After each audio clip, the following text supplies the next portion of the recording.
Installing a new processor is one of the most important things that you can do on your PC. It's the brain of the computer after all. So if you have a brand new AMD Ryzen processor that you're ready to install, we have a couple tips and tricks for you to safely and securely install or replace your AMD Ryzen CPU. The first thing that you have to know is that electrostatic discharge, or the little zaps that you build up by shuffling around on carpet, those can actually be dangerous for the sensitive electronic components in a CPU. But there's a way to deal with that. First, don't build a computer on a carpet, don't build it on a rug.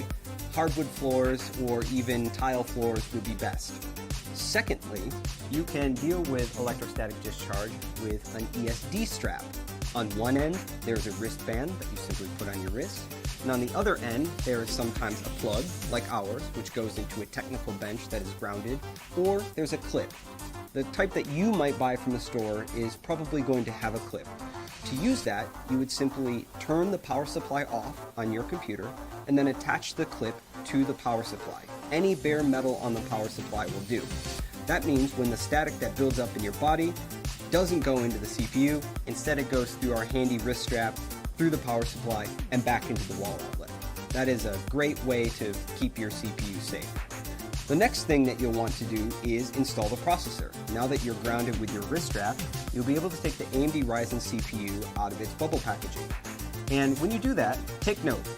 In the lower left-hand corner, there is a golden triangle. That golden triangle lines up with a triangle that's also on our processor socket. So you'll want to turn the CPU to match the two triangles up.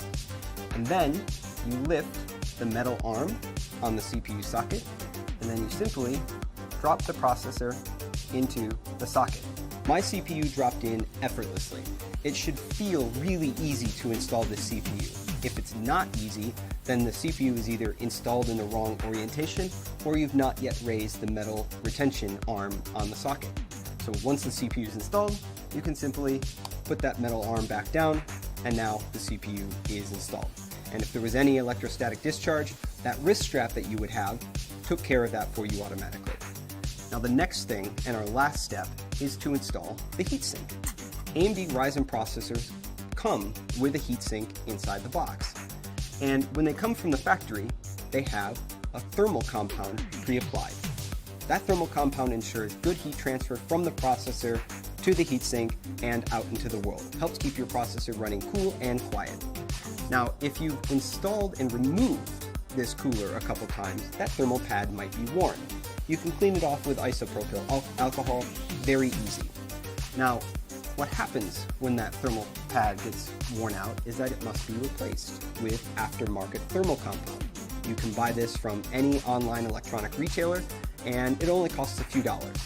This thermal compound is really easy to apply, comes in a plungered syringe more often than not, and there are a few ways to put it on the processor.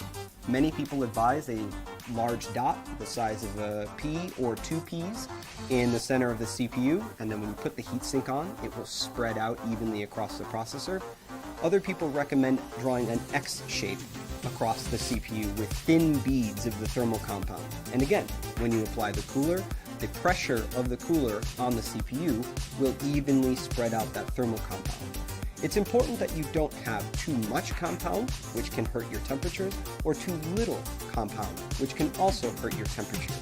You just want a nice, paper-thin, even application of the thermal compound on your CPU, just about what it looks like on the bottom of the heatsink from the factory. And that is how you safely and securely install or replace an AMD Ryzen desktop processor in your socket AM4 motherboard.